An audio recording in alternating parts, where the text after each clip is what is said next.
we've got the first images coming out of Iraq. You just had them up a second ago. Al-Qaim, Iraq. This is the very western part of Iraq, on the border with Syria.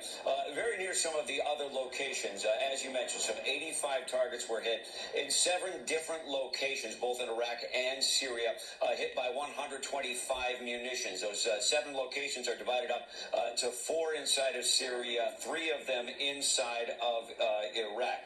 The U.S. says the targets were all Iranian Revolutionary Guard command and control, weapons storage, logistics support for both the IRGC and the proxies they support. The U.S. says the American aircraft are now all out of harm's way and the battle damage assessment is underway. The NSC spokesman, John Kirby, despite the battle assessment not being done yet, called the strike successful to this point. So far here in Israel, we have not seen any retaliation, but Hezbollah positions in the north of Israel are being watched nervously, as well as Hamas's ability to fire rockets out of the Gaza Strip. Their capacity has been diminished, of course, by the war, but they still can fire rockets at civilian targets. Also, you have the Houthis in the south. They did fire earlier in the day before the U.S. strikes. At least the Houthis took credit for one rocket that was taken out by Israel's aero defense system. Paris to retaliate for the deadly drone strike in Jordan that killed 3 American soldiers. Chief Global Affairs anchor Martha Reds is in Jordan. Good morning, Martha.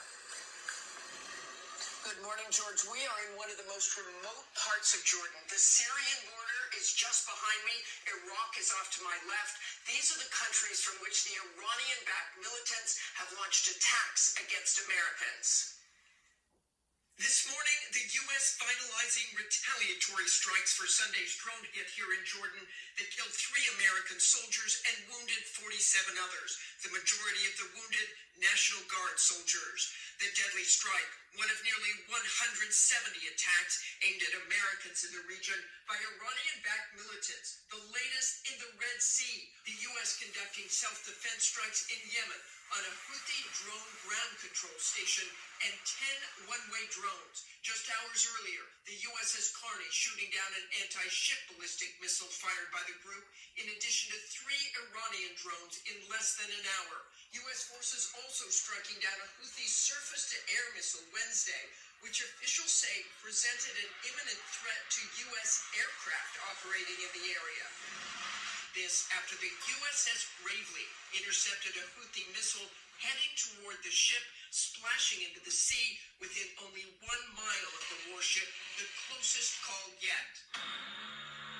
Now all eyes waiting for the response to the tragic attack in Jordan, with the White House for the first time blaming the Iran-backed militant group Islamic Resistance in Iraq, an umbrella group of numerous militias. The Pentagon preparing to unleash a multi-day, multi-target campaign bigger than anything seen this far, in hopes deterrence will prevent more loss of life. President Biden calling Oneida and Sean Sanders, whose 24-year-old daughter Kennedy was killed in the attack. I know, everybody, I know there's nothing anybody can say or do to ease the pain. I've been there. Yes, sir, we understand. The parents overcome with emotion when the president reveals how their daughter will be honored. We're promoting her posthumously to sergeant. Oh, wow, that is the best news I've heard today. Thank you so much. You don't know how much that means to us. Oh, well, I tell you what, it means a lot to me. My son spent a year in Iraq, and so I lost him, and 1% of all these kids are the ones that take care of 99% of us. Such heartbreaking scenes.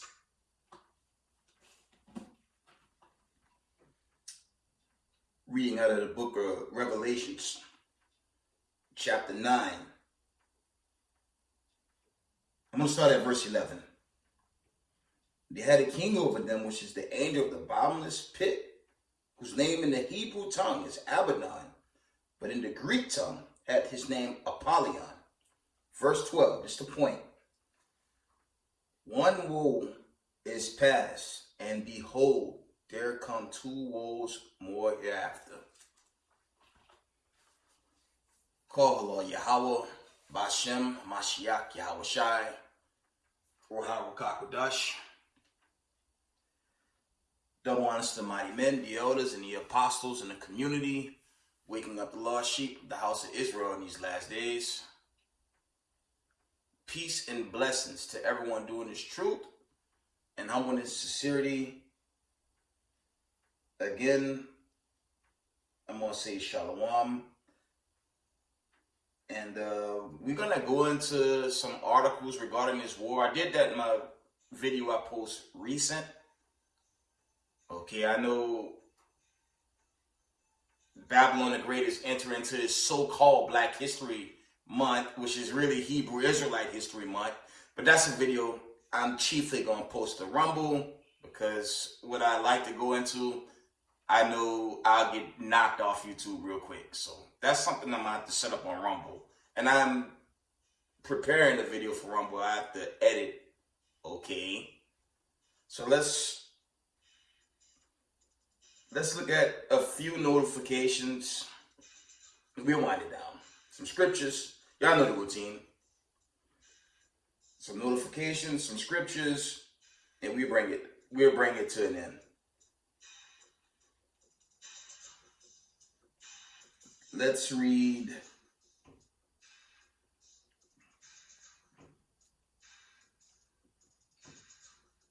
Let's go into some of these headlines. As a international source reports, it says Ukrainian military has become terrorist organization. I'm going to read that again. It says the Ukrainian military has become terrorist organization. Now, there's still fighting between Russia and Ukraine, but it's a matter of time before all of Ukraine is overthrown by the Soviet Union, Russia, okay, what they call Russia today. Because they're not on the winning side of that conflict, and it's just a matter of time before that's overthrown completely. Okay, let's get some more notifications.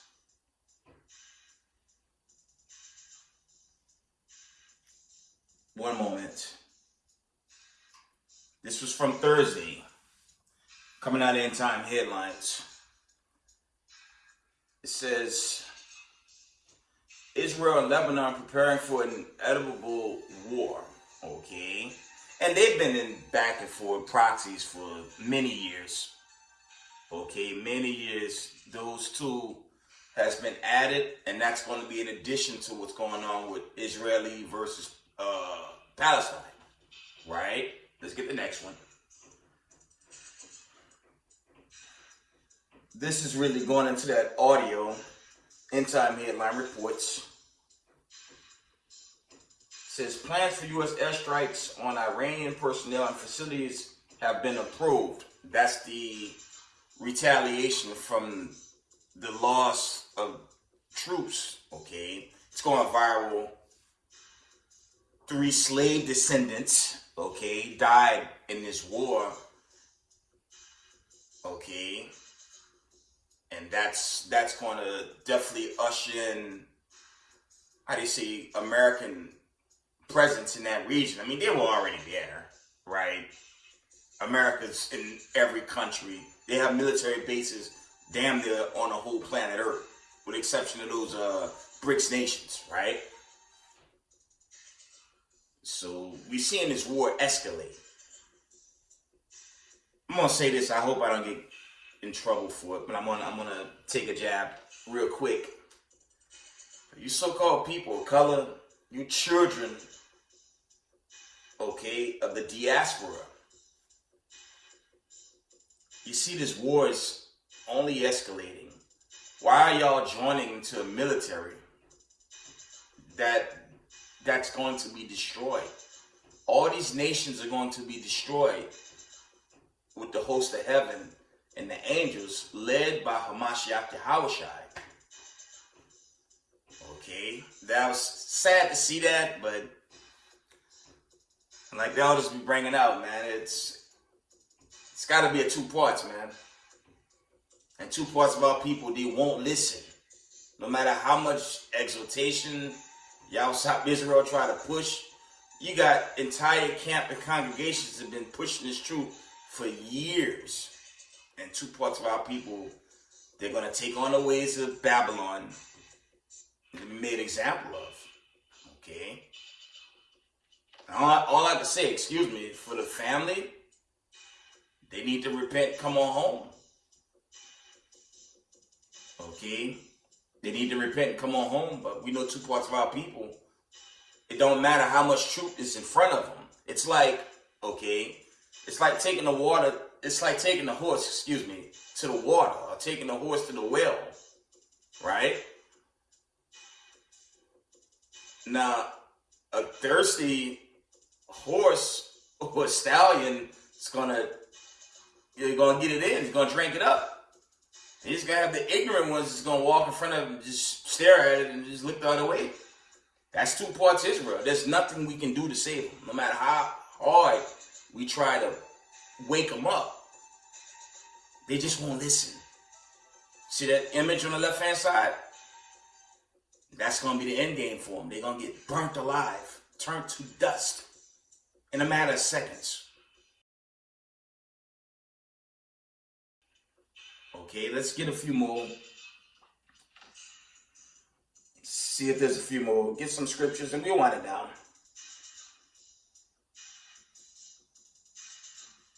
See if there's any more, family.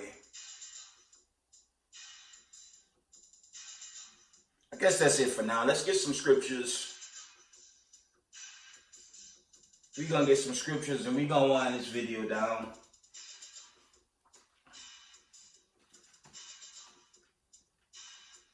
That was Revelations. I believe I gave y'all 11 and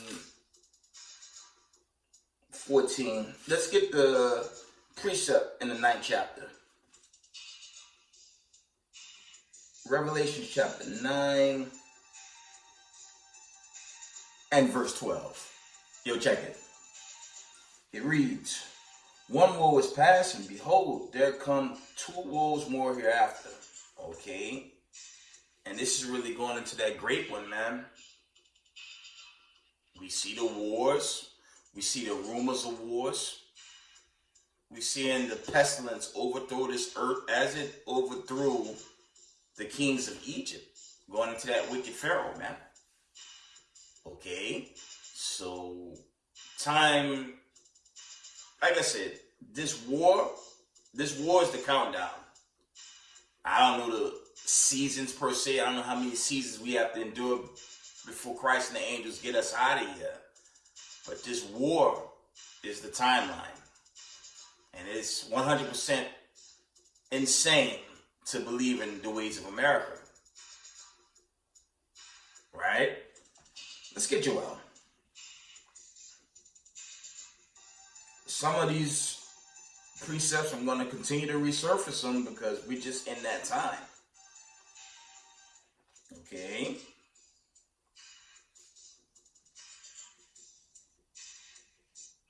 Let's get Joel.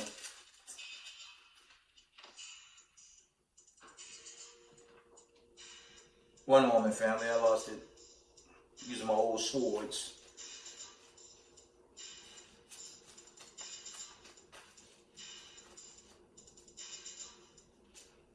One moment.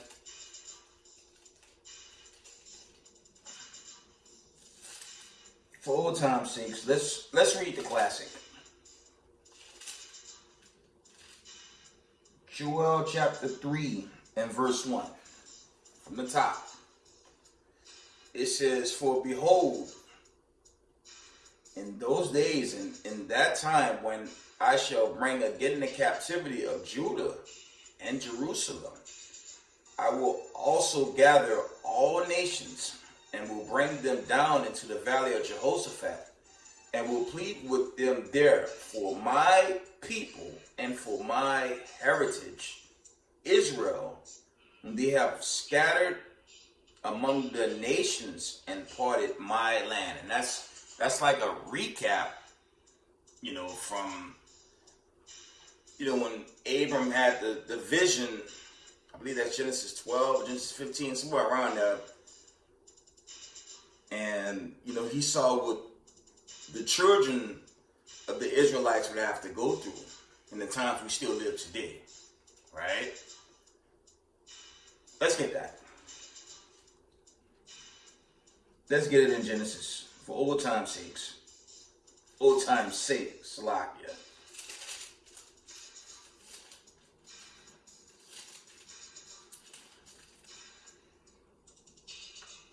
Yeah, it's Genesis 15, not Genesis 12. My apologies. Genesis 15 and verse 12. It says, "And when the sun was going down, a deep sleep fell upon Abram, and lo, a horror of great darkness fell upon him. And he said unto Abram, knowing a surety that thy seed," that's not plural, that's singular. Thy seed is dealing with God's chosen people. This is dealing with the prophecy of the Israelites, not just going into slavery captives. This is also dealing with the deliverance when you go to the Joel account, okay? It says, "And he said unto Abram, know of a surety that thy seed shall be a stranger in a land that is not theirs, and shall serve them, and they shall afflict them 400 years. Okay. Now, we all remember the time of the lockdown and what came after that. This world, okay, it's never been the same since then. It's spiraling out of control. And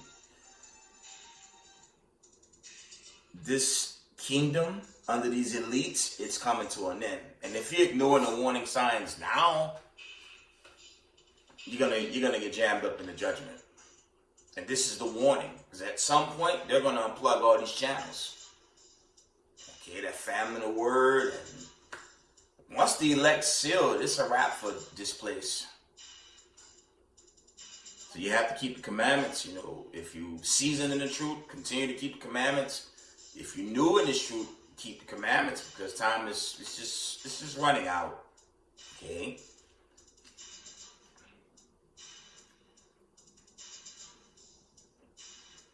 Genesis 15 and 14. "And also that nation whom they shall serve will I judge, and afterwards shall they come out with great substance." That happened during the first Exodus. It's roughly 4,000 years ago. Okay. Israel left with great substance, but we know the story, we know the history. When they got to the wilderness, they rebelled. They rebelled in the wilderness, and you know they were cut off, with the exception of two, Joshua and Caleb. Okay. Under Christ, Hamashiach Yahushai, this final Exodus that's pending, you're gonna take us back to the wilderness, and it'll be, you know, a judgment. You read that in the Ezekiel 20 account. If you're not found written in the Lamb's Book of Life, you're going to get cut off forever. Let's carry on. Genesis 15 and verse, I'm going to read 14 again. "And also that nation whom they shall serve will I judge, and afterwards, shall they come out with great substance." Okay. Because when you go into the transatlantic slave trade, the European passages, the East Indian passages, all these nations had us captives. Okay. Even when you read Luke 21:24, we scattered into the other nations right then and there. Now, at that time, that's 70 AD, that was more so into the continent of Africa, aka the Valley of Ham. But you did have some Israelites go into Europe and other parts of the world, then and there. Okay? That's why I said, February should be Hebrew Israelite History Month, not African American History Month, whatever they, lame labels they post, because we're not the color of a damn Crayola crown box. And if we're from Africa, which continent? You got up to 56 continents there. Okay? But America never share that history with you. They want you to be simple, weak-minded, and an easy target. Okay? We're not so-called black people. We're the Hebrew Israelites. Okay? And our salvations come, and there's nothing the ADL, SPLC, Canary Mission, Ku Klux Klan, and these neo-Nazis could do to stop our deliverance. Okay? But I'll put that out there. Let's go back to Joel.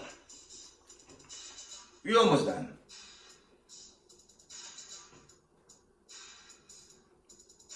Joel 3. We're going to start at verse 2. We're going to read verse 2 again. Joel 3 and 2. I will also gather all nations and will bring them down into the valley of Jehoshaphat, and will plead with them there for my people and for my heritage, Israel, whom they have scattered among the nations and parted my land. This is another portion of the slavery, right out the scriptures. Joel 3 and 3. It says, and they have cast lots for my people, and have given a bar for an harlot, and sold a girl for wine, that they might drink. Okay. When you read verses 4 on down, this is dealing with these African nations. For all you newcomers in the truth, Negroes in America are not Africans. We are the Hebrew Israelites. There's accounts in Exodus 4, 6, and 7, Exodus 4, 6, and 7, Exodus, let me see, I think it's the 11th chapter. Let's see if I can share that one with you real quick. I'm almost done. It's not going to be a long video. So the Lord put a difference between us and them Hamites. We're not Hamites. You go to Harlem, even on my job, they separate themselves from us. That's how you know they're not our people. Okay. Exodus 11 and 7. But against any of the children of Israel shall not a dog move his tongue against man or beast, that you may know how that the Lord put a difference between the Egyptians and Israel. So we're not those people. Okay. There's accounts in Zephaniah 2 and 12, I believe Isaiah 45 and 14, Revelation 13 and 10. The so-called Africans had their hands in our captivity. So the so-called Africans are going to slavery, and Negroes in America are not Africans. We're the Hebrew Israelites of the scriptures. Just to let you know. And the Lord, Salakia, he wants us to gather together and prepare for this final exodus out this fire. All this war, this contention on the planet Earth, it's all the warning signs of the end of this world. Okay? Let's get that classic out of Luke. And I'm going to end this video, because I didn't really have much.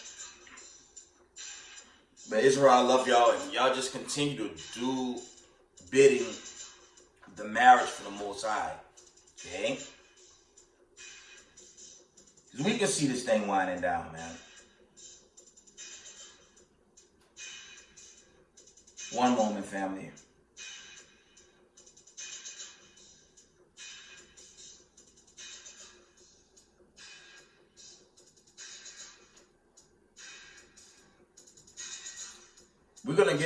We're gonna get this out of the Luke account. Okay? And it reads, Luke 21 and 9. We're reading out of the book of Luke, verse 21 and verse 9. It says, but when you shall hear of wars and commotions. Let me read that correct. Salakia. Luke 21:9.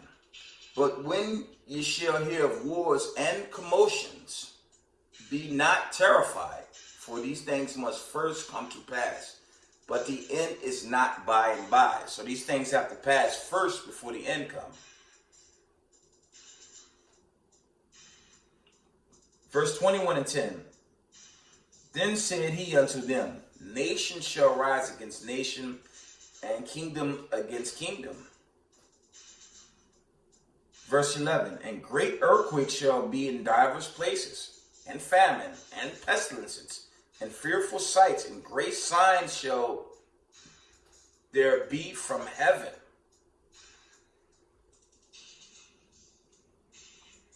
Verse 12.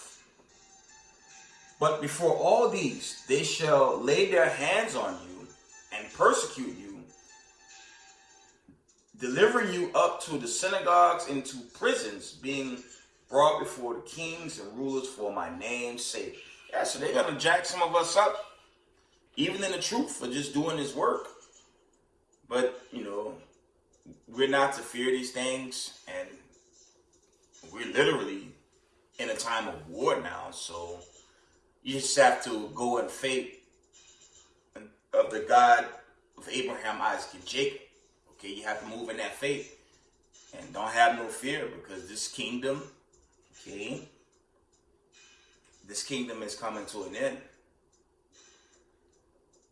This kingdom is coming to an end. Let's get one more. Let's get the classic. If you're not calling on the God of Abraham, Isaac, and Jacob, ain't no salvation for you.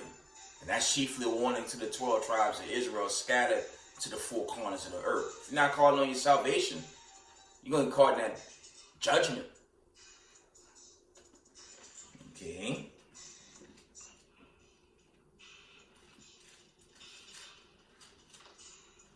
Genesis chapter 49:1.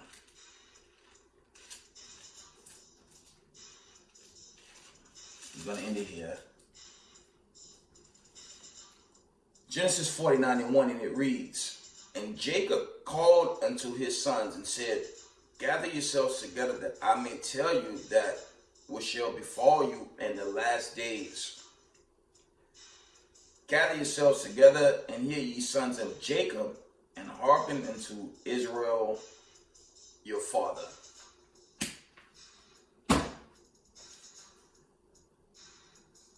With that, I'm going to give all praise, honor, and glory to the Most High Power of Israel, Yahweh, Bashema Mashiach Yahushai. Double honors to the mighty men, the elders, and the apostles, and the community, waking up the lost sheep of the house of Israel in these last days.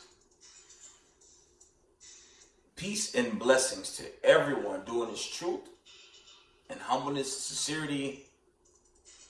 Israel, I love y'all. We got next. Shalom.